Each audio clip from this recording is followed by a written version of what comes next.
As you're joining in, again, your videos and audios are muted. We do ask that you keep your audio muted during the presentation, but we would love to see your faces, so feel free to unmute your video. My name is Kira Duke. I am the education specialist with our Teaching with Primary Sources program, and of course have with me today Stacy Graham and Layla Smallwood. So our full TPS team is here. So let me get our, oh, where did my PowerPoint go?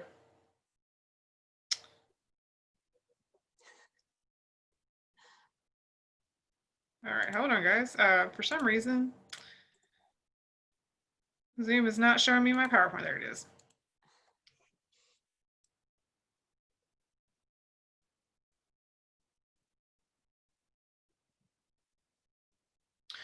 So again, welcome. This is our third in the Digging In with TPS MTSU webinar series. So as you guys know, if you've attended some of our past ones, these of course tie in to our monthly newsletter. So this month, of course, we are doing using maps. A couple things, just housekeeping as we get started. Again, we do ask that you keep your mics muted. We are recording this and we're posting this on our YouTube channel for folks to view later on. And so having mics muted just helps us have clear audio for that recording.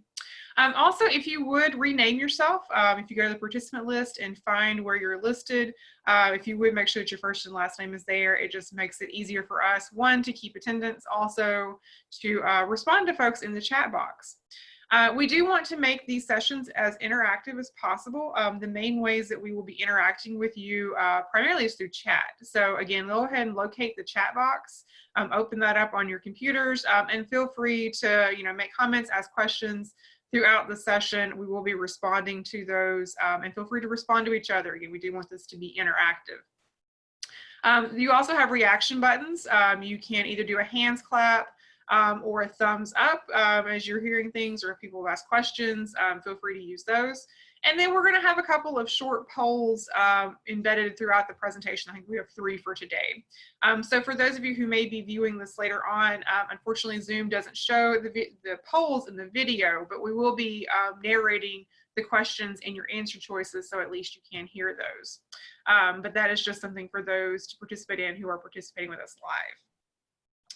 And if you've not had a chance to check out our Padlet, we do have a page set up to go along with this webinar series. So each month we'll be adding links to resources, things that are mentioned in the session. And so this is a good place to go and find all of those materials in one place. If you've not used Padlet before, it's kind of like a digital bulletin board that allows us to put everything in one place, nicely organized. So you have the link here. You also have a QR code that you can use to easily access that. All right, so with that said, I'm going to kick things over to Stacy to talk to us a little bit about the theme for this month.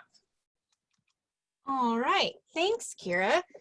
I am going to share my screen so that you can all take a look at the newsletter along with me. And if you are familiar at all with any of our workshops, web resources, or anything, you know that we love maps and we use maps all the time in a lot of our activities. And so I guess we thought we'd already done a newsletter on maps specifically, but I didn't find that we actually had, focusing on maps as a specific type of primary source format. So we decided to do that this summer, looking at maps and at different parts of the country and the world, given that we probably can't travel very far to any other parts of the country or world right now. And also just to be able to have a deep dive into something that's really visually engaging. Maps are a really great way to capture student attention through the visuals, while also at the same time sneaking in all those text components so that they have to read and learn things like context as well as text reading is along with. So using maps, you can see our awesome source of the month. We will never stop talking about how awesome this map is, and neither will the Library of Congress, because they're so super proud of it. It's the Waldseemüller map. And it's the giant 1507 world map. That's the very first one that uses the word America on it. And there's tons of resources for teaching this from the Library of Congress, and we link to that here. From our little theme blurb on page 1, we link to the Geography and Map Division at the Library of Congress. And so this is just the main site for the reading room there. But the Library of Congress has millions of maps, and they are, of course, largely digitized. And teaching online is actually a really good opportunity to use maps, because these maps are best looked at when your students are already in front of a computer, so you can just zoom in. If you've gone to our workshops before, you know that we like to print them out large scale and piece them together, which is really fun. But we might not have that opportunity this fall, so that way we can actually look at them in high resolution. But from this Geography and Map reading room, these two little links over here under digital collections might be of use to you. For one, the online map collections are basically every single digitized collection the library has that has maps in it. You can just search. You can also do it from going to the main search box up here and choosing maps as your format. And you can see that there are lots and lots of different collections that focus on maps, not just from the United States, but also from other parts of the world. Also, this Places in the News, we never really talk about this much. This existed from 1999 to 2016, and it was something that the Library of Congress tried to do to kind of tie in some information about places that were being mentioned in current news at the time. So places like Afghanistan and Iraq and North Korea and other kinds of things. So that way you can give some background to your students about where these places were in the world and why stuff was going on there. They stopped in 2016, but now all of their kinds of pieces that they do of this nature are to be found at the Geography and Map Division blog. Now, the Library of Congress has a lot of different kinds of blogs within it. This is one of them called Worlds Revealed. And you can search within this for a specific part of the world or a specific strategy that you want to delve into. And it's great because they focus on a primary source, they give you some background, and then they give you some kind of things to think about too. So these are like lesson ideas in this space of like 5 to 10 minutes. This one's a little bit longer than most, but it's got such amazing images. Wow, I haven't looked at that one before. So yeah, this blog is a really good one to use and to search within if you want to use maps. Okay, so that's where all of these links on the blurb on page 1 will take you. For our featured feature, we decided to look at take a look at one of those Hidden Treasures videos, the one that's called Map Making on Horseback, and talk a bit more about a collection of Confederate maps during the Civil War that were created by one dude who pretty much just rode around on his horse and drew these amazingly detailed maps while he was at it. And so this is good for just getting your students thinking about how do you make maps before the age of satellite imagery and other kinds of advanced technology. And later on, we'll be going through some of these important links. Also, we'll take another look at the Sanborn fire insurance maps. We'll take a closer look at these other ones as well. And of course, on page 4, we always have 4 additional primary sources. Using maps just makes this newsletter just beautiful, as you can see. So I am going to actually delve in to our featured lesson idea for the day, which is going to be on this one, which is a world history topic. It's going to meet 7th grade standards, but it's also just a lot of fun to look at if you like this kind of thing, called The Fourth Part of the World, focusing on this one's very specific map. And so before I get into it, I want to start a poll. And Kira, is that something I have to do, or can you do that? I can't hear you. Sorry, I can do that.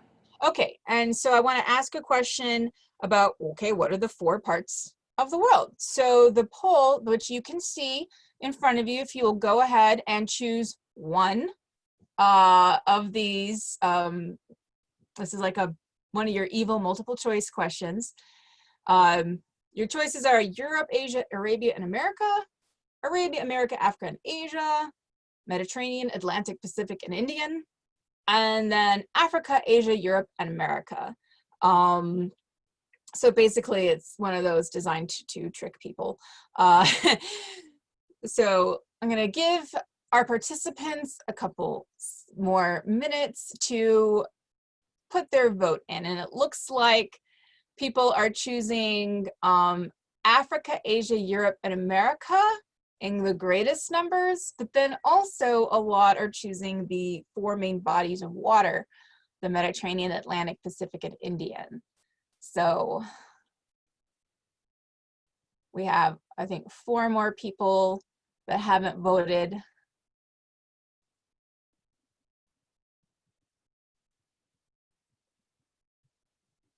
Anyone else? One more.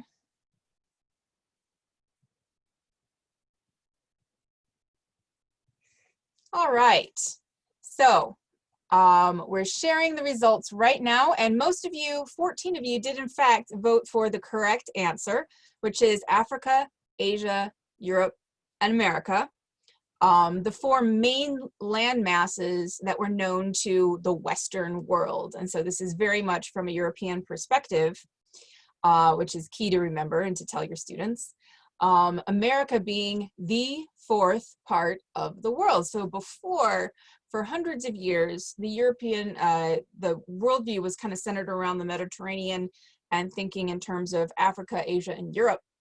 So having to admit a whole new part of the world, to think about it in quarters rather than thirds, was a real rewiring of your worldview.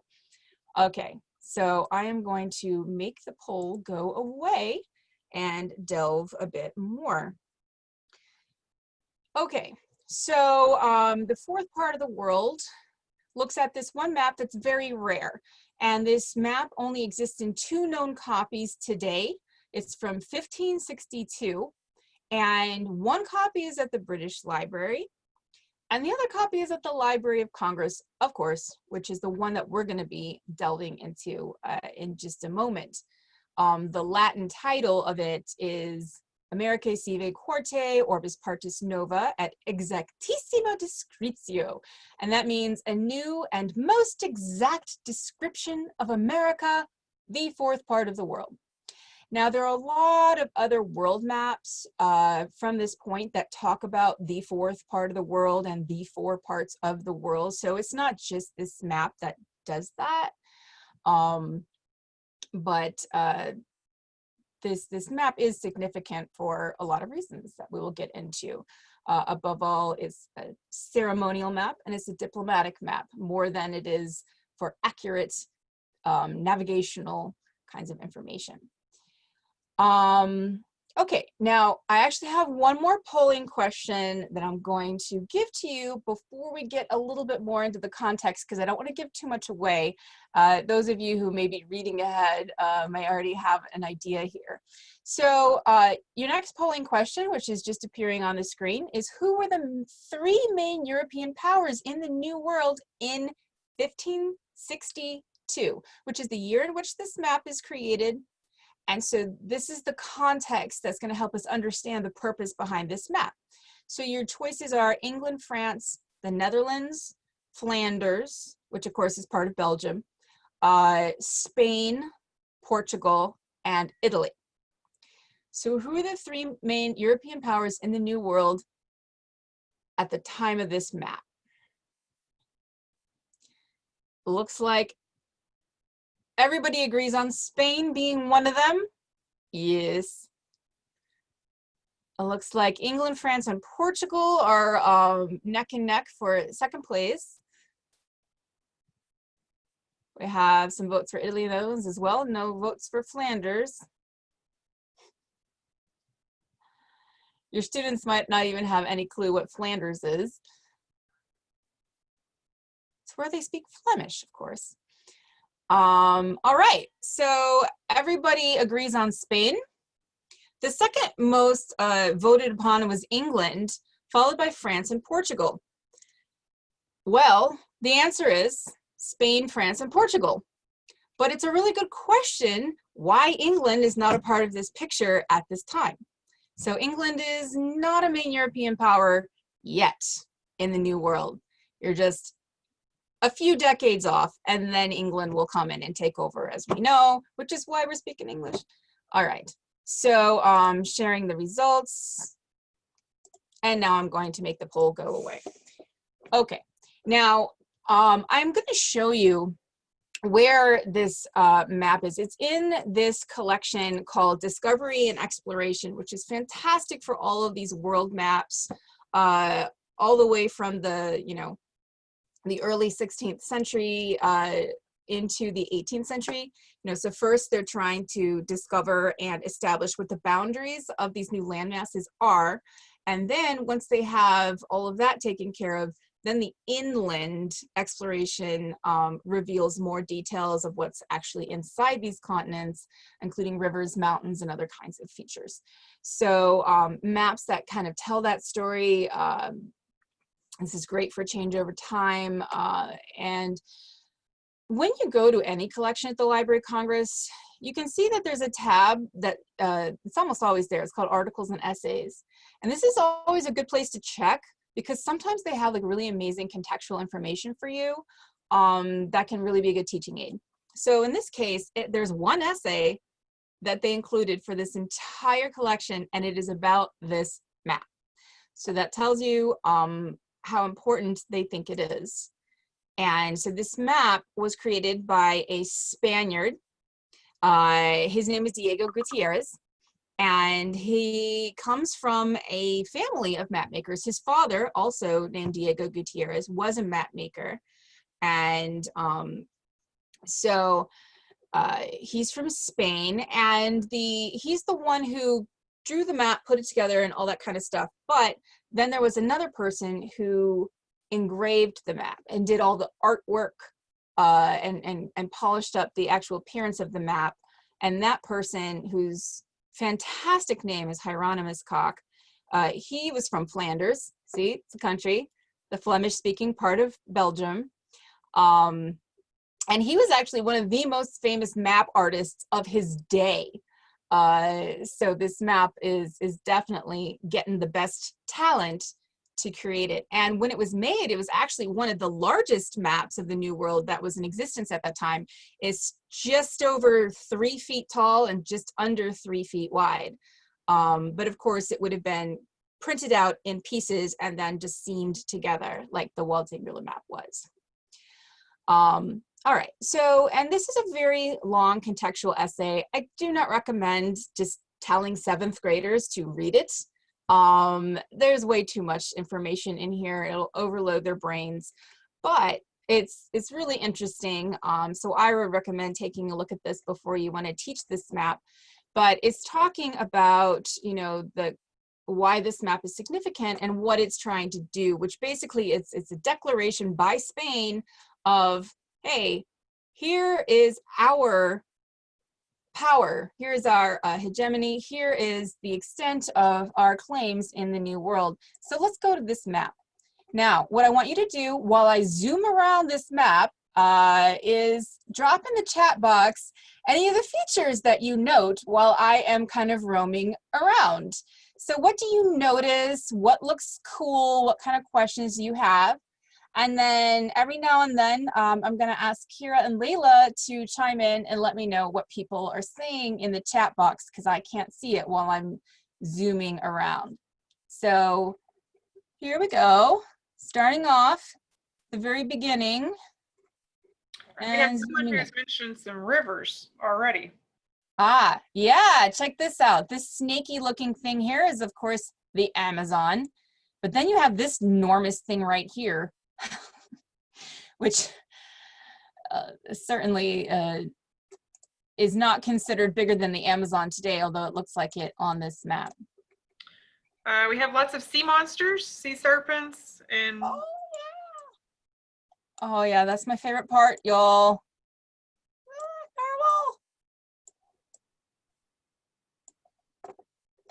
I think that one's my favorite.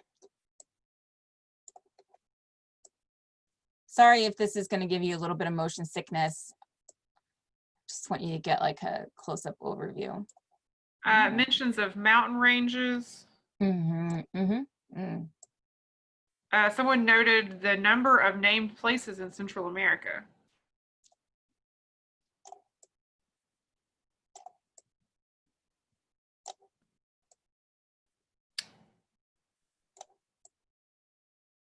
Family crest. I'm zooming out for just a sec.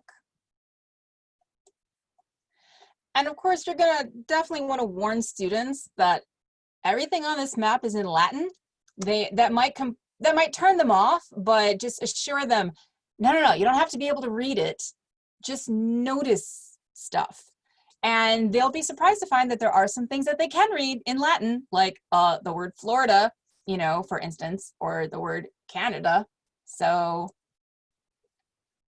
other specific places people have mentioned, Cuba, Mexico, the Chesapeake Bay, the Strait of Magellan.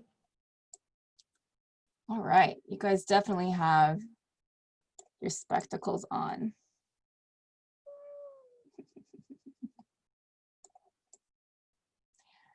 All right, so you can see that there's a lot to notice inside this map, and actually the lesson plan has a scavenger hunt worksheet that goes along with it that I'll show you in a minute for you to give students so that they can roam around on their own and find things. Okay, well, one thing I do want to point out is that, okay, so yeah, you notice these crests, these heraldic crests. We have Spain, France, and then down here, Portugal. So acknowledging these three main powers.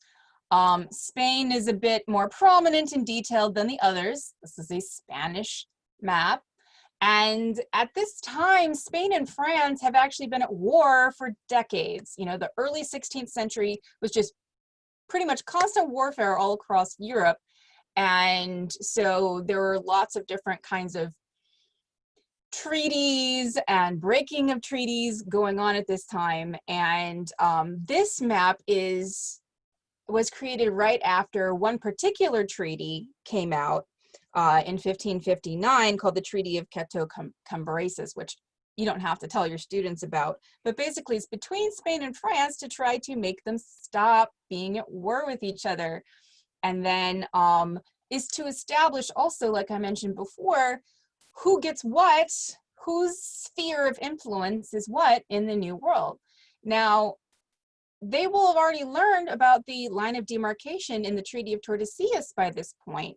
And the lesson idea, by the way, links to this one lesson plan from the National Geographic page on the Treaty of Tordesillas. So just in case. But that's not on here.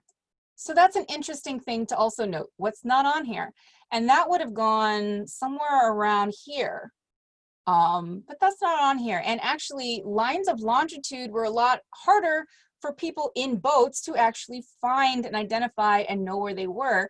And it was actually a lot better, navigational speaking, to go by lines of latitude. So here you have these three very prominent lines of latitude that your students ought to notice right away. The checkered one, of course, being the equator. And the one on the bottom is the Tropic of Capricorn. And the one on top is particularly important in this geopolitical context of the mid-16th century, the Tropic of Cancer. And so at this time, Spain was considering the Tropic of Cancer kind of their boundary. So they get everything beneath it and west of the line of demarcation. So all of this just automatically goes to Spain, according to Spain. But some of the best ways to get to sail into the Gulf of Mexico are actually, they make you have to dip beneath it. So even if you want to be going around Florida, sometimes you have to dip into Spanish waters. So it's very strategic for them. But this is also a time, despite the Treaty of 1559, where France is making inroads into what is now Georgia and South Carolina, and actually trying to take over some possessions that Spain thinks ought to be within their sphere of influence. So this is kind of a, hey, France, back off kind of map for Spain. And actually, it's only a few years after this map that the Spaniards create the fort at St. Augustine to protect their interests against all this French encroachment. So, I mean, you can see St. Augustine would have been quite a ways above the Tropic of Cancer, but you know, Spain still controlled some areas north of it, and they were certainly going to assert their influence to keep France from encroaching. So that's kind of the context, a very simplified version of it. And you can learn all of that and more from that contextual essay that I showed you. So that will help you prepare to answer student questions about this map. So now I want to show you what the worksheet looks like. So wait, first going back to the lesson idea, so you can see here's the link to the map. Of course, the map's also linked right here. Here's the link to that National Geographic lesson idea. And then here's the link to the scavenger hunt. Oh, and there's also a link to a little thing that the library has about St. Augustine.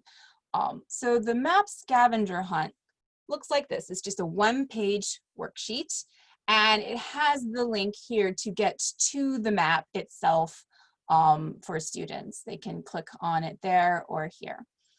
And so basically it's just 3 different categories of items for them to look for. Geographical features. This is actually one of the earliest uses of the word California. And you can see California as a state is not on here. It is way over here. But the tip of Baja California is here. And so here you have the word California. Check that out. Pretty cool. The Amazon, which you guys found right away. Those 2 major lines of latitude, Africa, Europe. Oh, the Appalachians. It's spelled differently. Where is it? There we go. But there it is. So that's something that they might recognize. Items of interest, of course. This is where all the animals and beasties come in, which is a lot of fun. Cannibals. You know, I would say that for 7th graders, they'll probably be very interested in these people chopping up and roasting human flesh. I don't know, maybe. The Patagonian giants, erupting volcanoes, the naval battle. And then here's Spain throwing a bone to the Portuguese, talking, you know, they're alluding to the Portuguese influence in India at that time by saying, you know, here's a Portuguese fleet going to Calcutta. And Calcutta, of course, was in India. There it is. That's what that says right there. And then professional claims. Of course, you want them to notice the coats of arms and the cartographer's name, the engraver's name. And then there's also this interesting little part where they mistakenly attribute the discovery of this to Amerigo Vespucci. Or maybe I shouldn't say mistakenly, because a lot of people were in the Vespucci camp and not in the Columbus camp. But so here you have the title of the map in Latin, and then also in Latin, here is the name of the map maker, Diego Gutierrez, and then here's the name of the engraver. And then here is where it talks about Amerigo Vespucci and how he found this in 1497.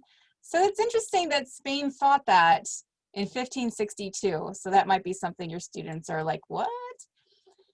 And then there's some questions for thought. How geographically accurate is the knowledge of the Americas represented in this map? What impression does this map give you about the animals and people of the New World?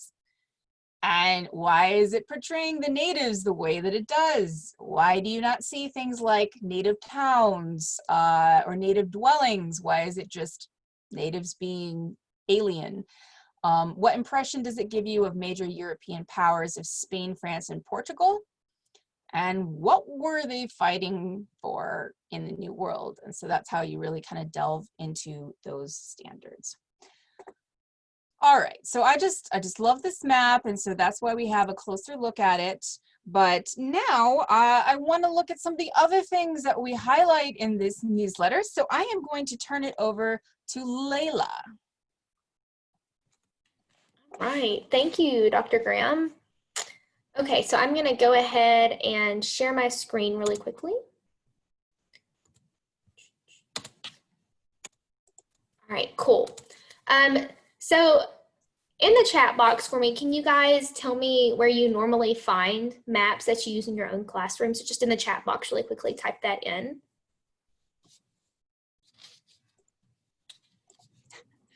The Library of Congress. Thanks, Suzanne. Yay!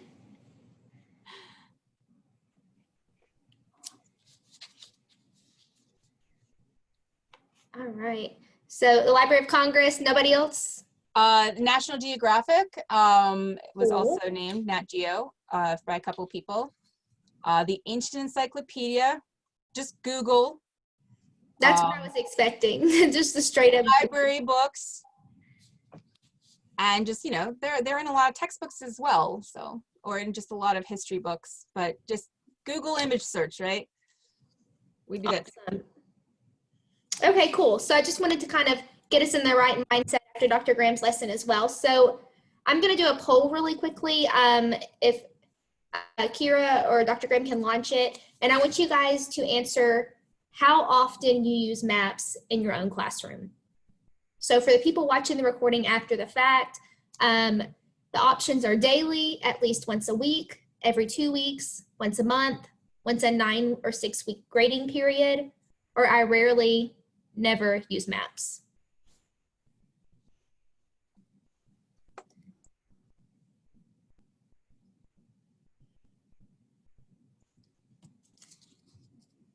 All right, last person.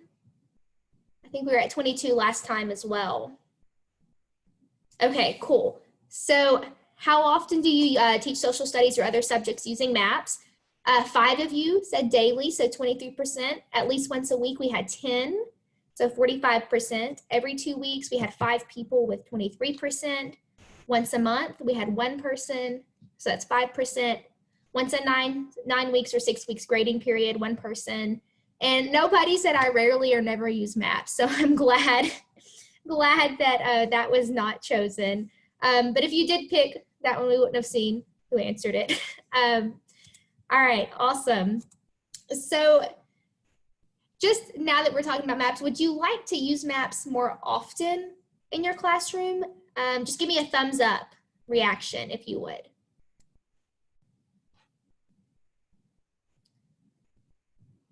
Or if you're one of the 5 that uses them daily, you're good.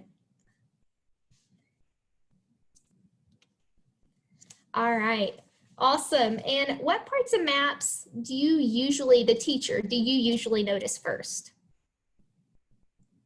Just in the chat box for us. What do you notice first on a map?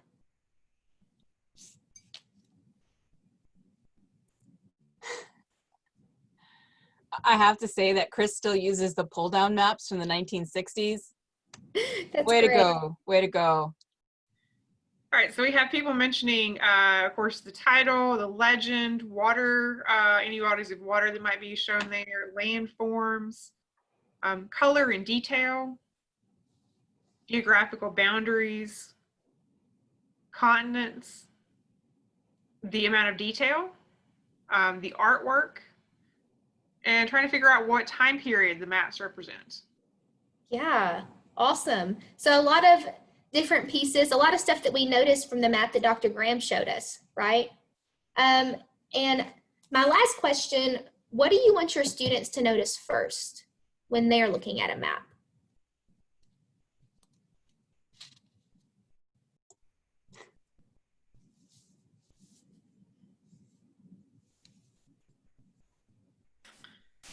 Again, we see Title. title, Yeah. the legend, a description, theme, Where the key is.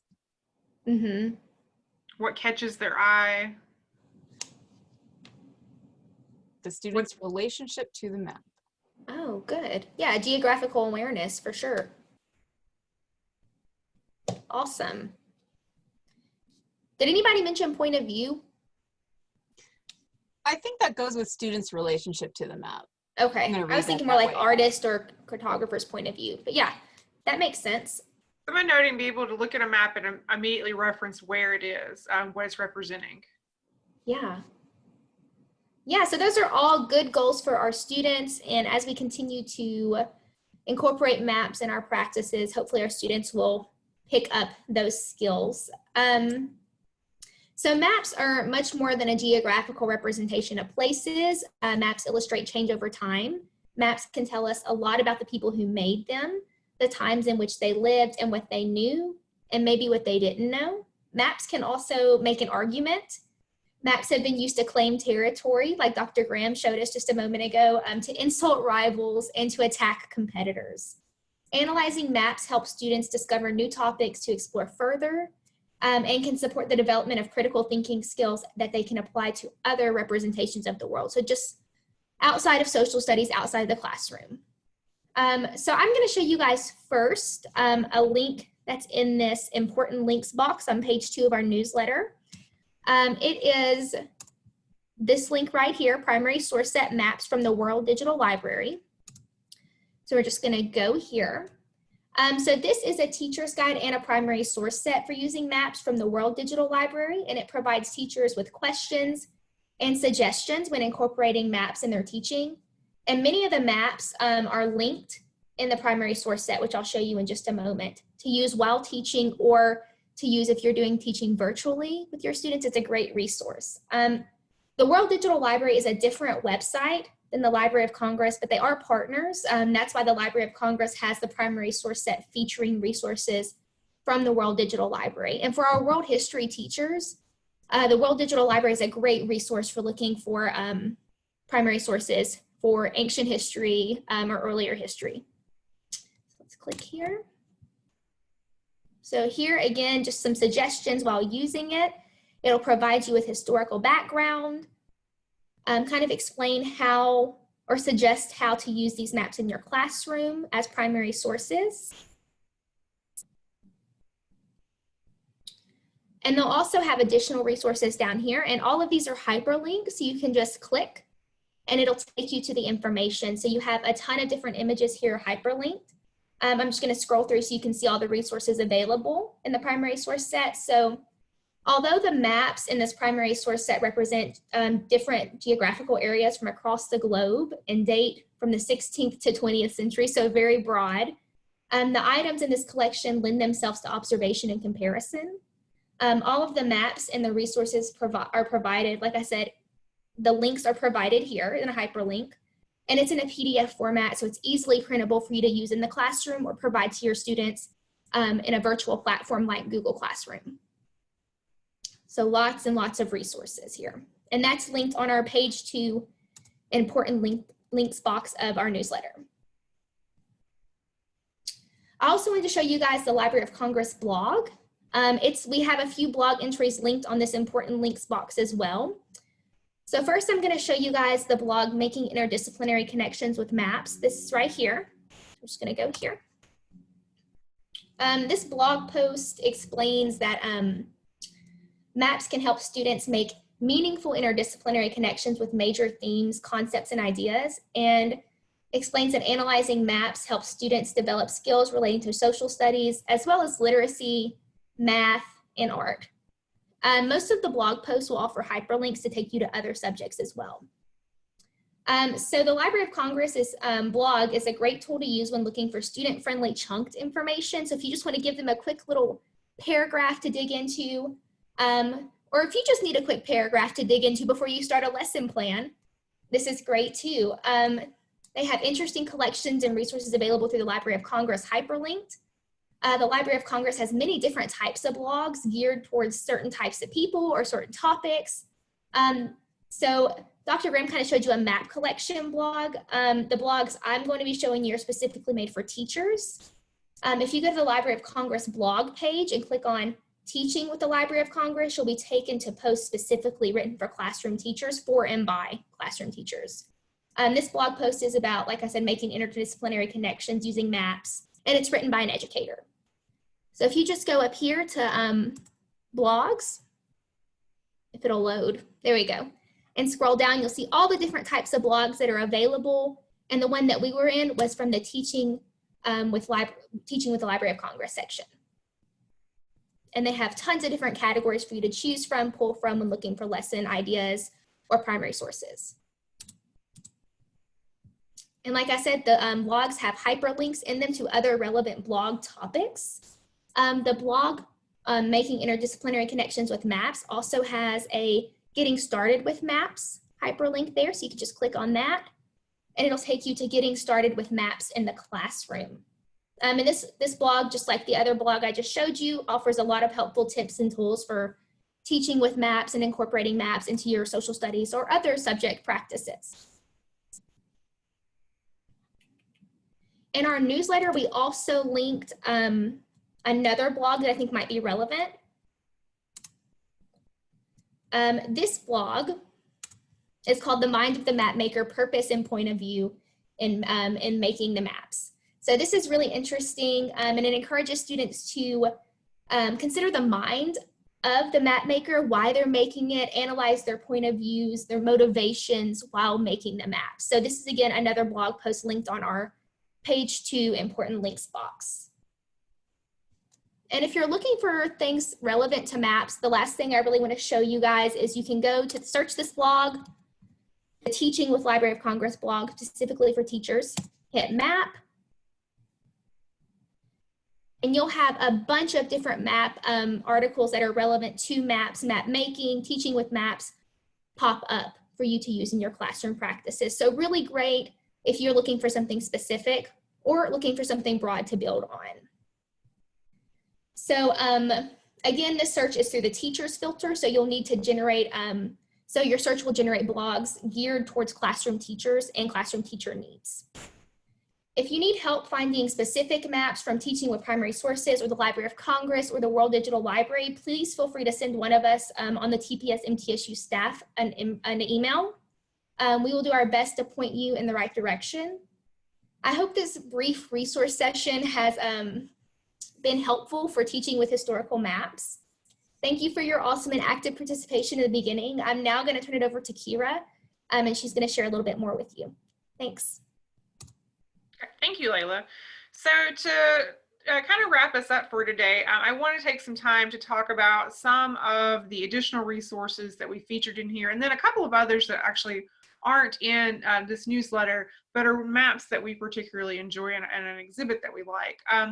So some things that you'll find on that links box. You'll note here at the top that we have a couple of different lesson plans and activities. These are ones that our TPS MTSU team has created over the years, and I wanted to bring your attention to a couple of these.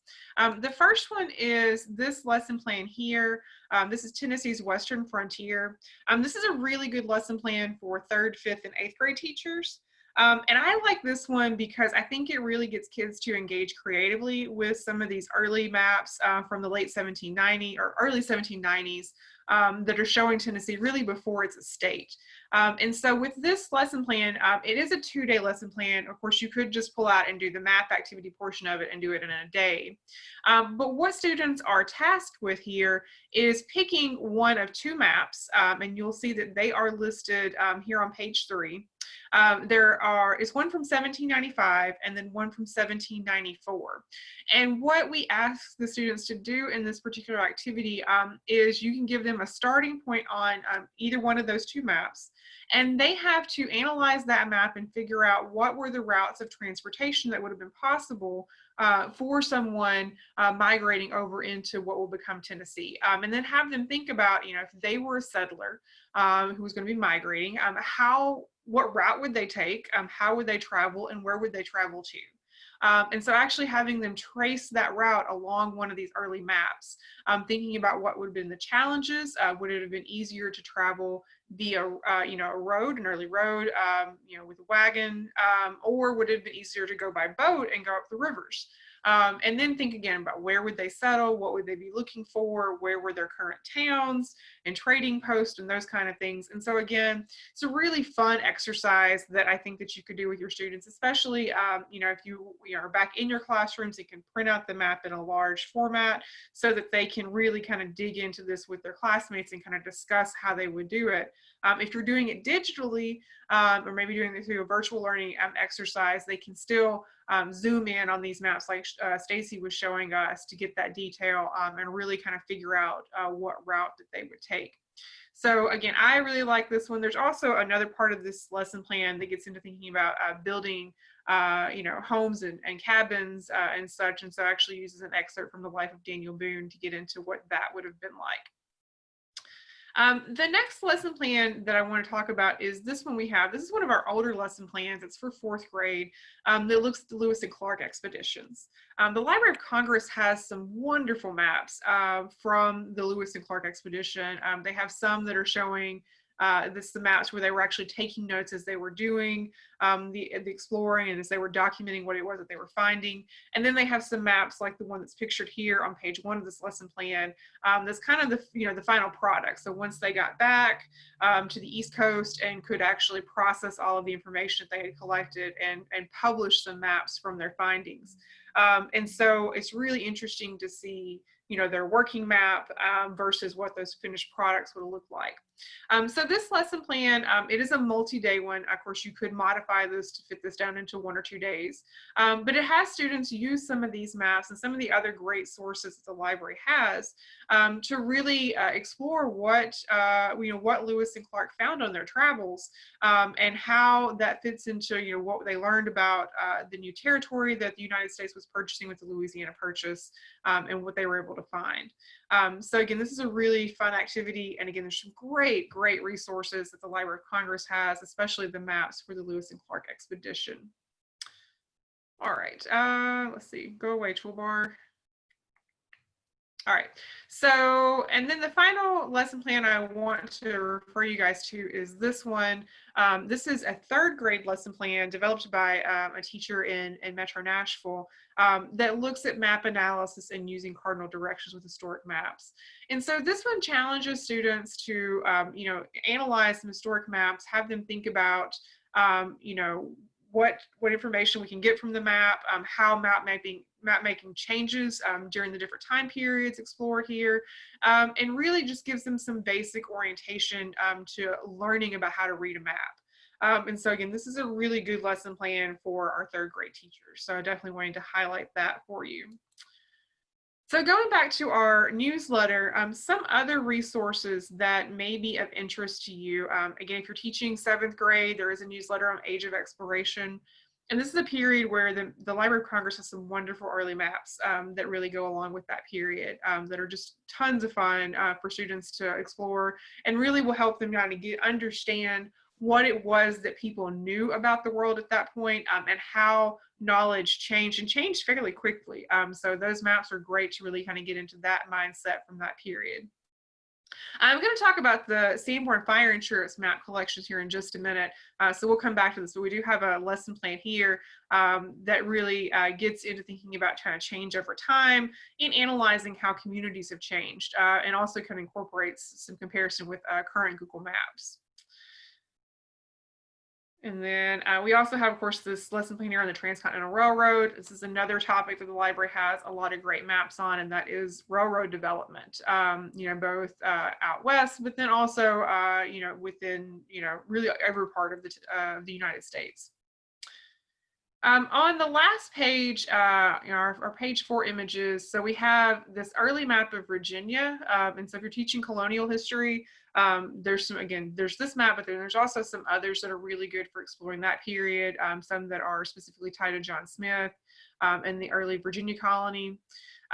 We have this map here, the map of the sea. It's just one of the first ones actually to accurately depict the Scandinavian region that is from the World Digital Library. And so again, thinking about how different parts of the world were explored and when they were first kind of mapped and mapped correctly. That's very interesting. This is a new one that we just actually ran across as we were, writing this newsletter. And this one is called Historical Geography. And you can see here that this one really gets into looking at this comparison between the legacy of two early colonies, Plymouth and Jamestown. And of course, trying to tie in that the legacy of the Plymouth is liberty, and kind of showing, the people and how slavery wasn't adopted or wasn't adopted for as long in some of those northern areas. And then, of course, slavery being part of the early history of Jamestown and then how that spreads throughout the South. So that's a very interesting map that kind of tells a different story. And then this really colorful, interesting map here looks at World War II and exploring both routes for air, land, and sea invasions during World War II. So again, the Library of Congress has some great maps, a wide variety that you can use, and I would definitely encourage you to kind of explore some of those. All right, I want to show you guys a couple more things, and then we'll wrap up. So let me switch here. All right, so you guys should be seeing the homepage for the Sanborn Maps collection. Is that what you're seeing? All right, thanks, Stacy. So as I mentioned, we do have that lesson idea in the newsletter that uses this collection.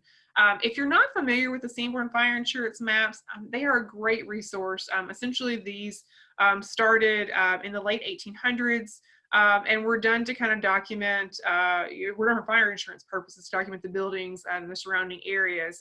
But then, they became very popular. And so there is this great collection of these. And the library has been adding to this over the last few years. And so now there's actually quite a few for Tennessee, because when they first added these to the library collections, they actually, the Tennessee maps were not part of what they had. But now Tennessee is well represented within its collection. So you can really look at, down to detail to see, so for example, I'm just going to open this one right here. You can actually see the different buildings. You can get a sense of what they were used for, what they were constructed out of. And so this one is, this is actually the big map that shows you what the different regions are and how it's broken up. But this one here will give us a sense. So you can see here from this building, we can see where the water tank is, where there was a boiler, that there was a hayloft here. And so again, if you think about this, we can really dig into these and get a sense of what was in these communities. It's just really very interesting piece. Let's see. So I would definitely recommend taking a look at these. And they also have some great features in the articles and essays here, just like with the previous one that Stacy mentioned. There's some samplers. There's an introduction to the collection that talks about the key, because again, these are very, very detailed maps. And so that key is very important.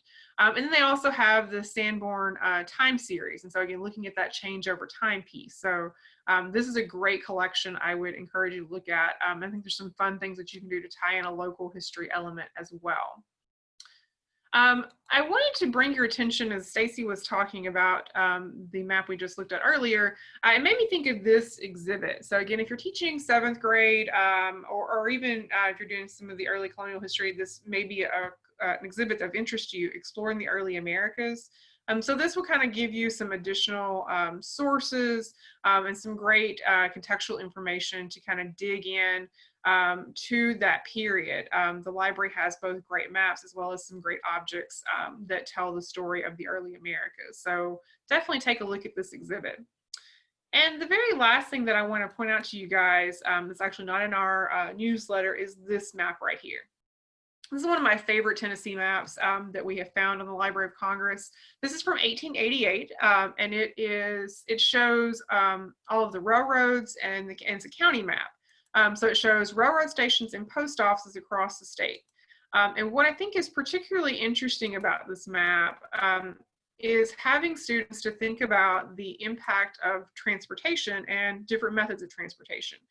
So thinking about the importance of a railroad during this time period and how communities developed around that.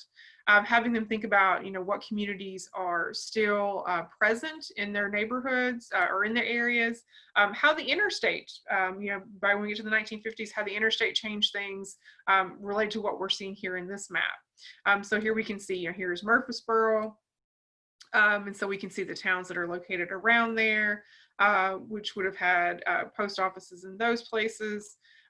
You can also see the county boundaries. And the one that always jumps out to folks when we use this one is Warren County. And you can see how Warren County is almost a perfect circle, except for this little area here. And I think this must be a river that is the edge of the boundary there that's not the perfect circle. And so again, what happened that caused Warren County's county boundaries to change from this shape to what it is today? And so having your students, analyze this, think about, is your county similar? Is it different? I live in Smith County here. So we can see, the county line here is also changed. So we have Putnam County here, and I live about right along through here. So the county line is actually more towards this direction now. So what happened to move the county boundary over this far? Again, this is another it's a great map. I would highly encourage you to take a look at this, especially if you're teaching Tennessee history. So with that, again, there's a lot of great resources that the Library of Congress has. And so I would definitely encourage you guys to take a look at some of the different things that they have. All right, so with that, I just want to again remind you guys that we do have all these materials posted on our Padlet. So definitely take a chance to go over there and look up some of those resources, and we'll be adding a few things to that. Does anyone have any questions? If you do, if you want to drop those in the chat box real quick as we get ready to kind of wrap things up. The other thing to keep in mind is to get your participation certificate for today, you will need to complete a short survey. And if Stacy could drop that, would you mind dropping that link in the chat box for us? Again, if you fill that out, we will be getting your participation certificates out. I'll try to get them out before the end of the week. We're doing a 2-day workshop the next 2 days, so it's going to be a little busy, but I'll try to get your certificates out before Friday afternoon. All right, do we have any questions? Not yet. All right, well, thank you guys so much for joining us for today. Our topic next month is going to be Tennessee State Parks. And we are going to be doing that on August the 13th. We are going to be moving our time because, hopefully, you guys will be back teaching in some way, shape, or form, hopefully very safely. And so we're going to be offering our webinars next month and during the school year at 4 p.m. Central Time. So hopefully that will give people a chance to participate at the end of their school day. And we will continue to be recording these and making these available on our YouTube channel. If you've not had a chance to check that out yet, we are adding video for a couple of different workshops and webinar series that we're doing. So there's a lot of content that we're going to be, that's already up on that channel, but we're going to be continuing to add more over the next few weeks. So definitely take a look at that as well. Well, with that, again, we want to thank you guys for joining us for today, and I'm going to stop our recording. We're going to hang around. If you guys have questions, feel free to pose those to us. So thank you guys.